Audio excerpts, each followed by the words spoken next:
माघ महात्म्य का 18वां अध्याय। श्री वशिष्ठ ऋषि कहने लगे कि हे राजन, मैंने दत्तात्रेय जी द्वारा कहा माघ मास महात्म्य कहा।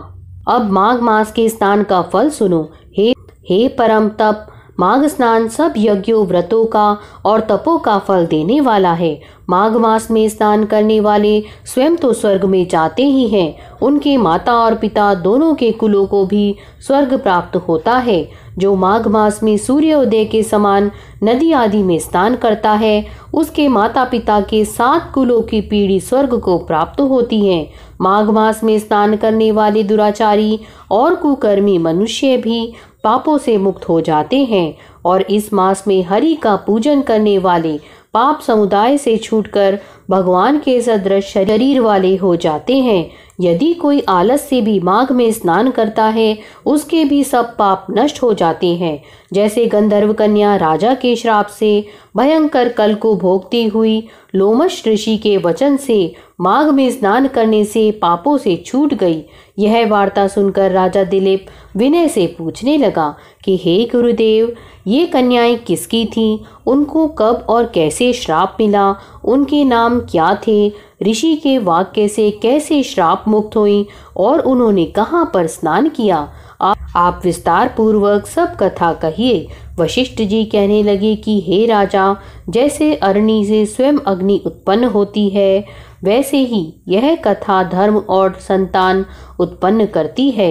हे राजन, सुख संगीत नामक गंधर्व की कन्या का नाम विमोहिनी था। सुशीला तथा स्वर्णवेदी की सुम्बरा, चंद्रकांत की सुतारा तथा सुप्रभा की कन्या चंद्रिका, ये 5 सब समान आयु वाली तथा चंद्रमा के समान कांति वाली और सुंदर थीं। जैसे रात्रि को चंद्रमा शोभायमान होता है, वैसे ही पुष्प की कलियों के समान खिली हुई यह अप्सराएं थीं। ऊंचे पयोधर वाली पद्मिनी वैशाख मास की कामिनी, यौवन दिखाती हुई नवीन पत्तों वाली लता के सदृश गोरे रंग, सोने के सदृश चमकती हुई और सोने के अलंकारों से सुशोभित सुंदर वस्त्र धारण किए हुए, अनेक प्रकार के गाने और वीणा अथवा बांसुरी तथा दूसरे बाजे बजाने में प्रवीण और ताल, स्वर तथा नृत्य कला में निपुण थीं।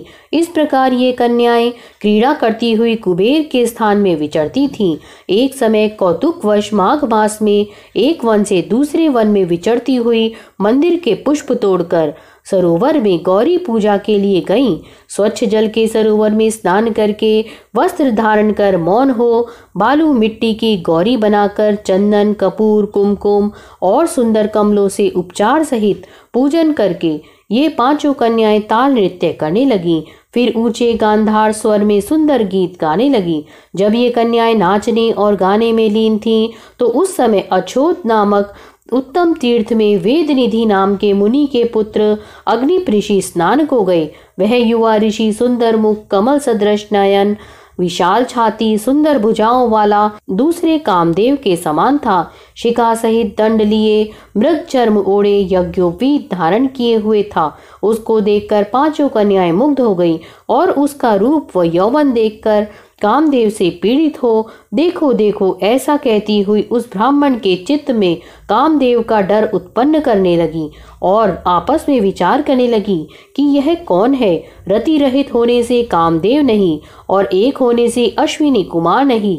यह कोई गंधर्व या किन्नर या काम रूप धारण कर कोई सिद्ध या किसी ऋषि का श्रेष्ठ पुत्र या मनुष्य है। कोई भी हो, ब्रह्मा जी ने इसको हमारे लिए बनाया है। जैसे पूर्व कर्म के प्रभाव से संपत्ति प्राप्त होती है, वैसे ही गौरी जी ने हम कुमारियों के लिए श्रेष्ठ वर दिया है और आपस में यह तुम्हारा वर है या मेरा अथवा सबका, ऐसा कहने लगी। जिस समय उस ऋषि पुत्र ने अपनी मध्याह्न की क्रिया करके ऐसे वचन सुने, तो वह सोचने लगा कि यह तो बहुत बड़ी समस्या उत्पन्न हो गई। ब्रह्मा, विष्णु, महेश आदि देवता तथा बड़े योगेश्वर भी स्त्रियों के ब्रह्मजाल में मोहित हो गए हैं। इनके तीक्ष्ण बाणों से किसका मन रूपी हिरण घायल नहीं हो सकता। जब तक नीति और बुद्धि रहती है, तब तक पाप से भय रहता है। जब तक की गंभीरता रहती है, यम विधि का पालन होता है। तब तक मनुष्य स्त्रियों के काम रूपी बाणों से बींधा नहीं जाता। ये मुझे उन्मत्त और मुग्ध कर रही हैं। किन गुणों से धर्म की रक्षा हो सकती है? स्त्रियों के मांस, रक्त, मल मूत्र से बने घृणित और अशुद्ध रूप में कामी लोग ही सुंदरता की कल्पना करके रमन कर सकते हैं। शुद्ध बुद्ध वाले महात्माओं ने स्त्रियों के पास रहना कष्टकारक कहा है। सो जब तक यह पास आए घर चले चलना चाहिए। अतः जब तक वह उसके पास आई वह योग बल के द्वारा अंतर्ध्यान हो गया। ऋषि पुत्र के ऐसे अद्भुत कर्म देखकर वह चकित होकर डरी हुई चारों ओर देखने लगी कि और आपस में कहने लगी कि यह क्या इंद्रजाल था जो देखते देखते विलीन हो गया। और वह विरह की अग्नि में जलने लगी और कहने लगी कि हे कांत, तुम हमको छोड़कर कहाँ चले गए? क्या तुमको ब्रह्मा ने हमको विरह रूप अग्नि में जलाने के लिए बनाया था? क्या तुम्हारा चित्त दया रहित है जो हमारा चित्त दुखाकर चले गए? क्या तुमको हमारा विश्वास नहीं? क्या तुम कोई मायावी हो? बिना किसी अपराध के हम लोगों पर क्यों क्रोध करते हो? तुम्हारे बिना हम नहीं जिएंगी। जहाँ पर आप गए हो हमें शीघ्र ले चलो, हमारा संताप फरो और हमें दर्शन दो। सज्जन लोग किसी का नाश नहीं देखते। यहाँ पर माघ महात्म्य का 18वां अध्याय पूर्ण होता है। अगर आपको ये पसंद आया है तो इसे लाइक करें, अपने फ्रेंड्स के साथ शेयर करें और हमारे चैनल स्पिरिचुअल वैल्यूज़ को सब्सक्राइब करें।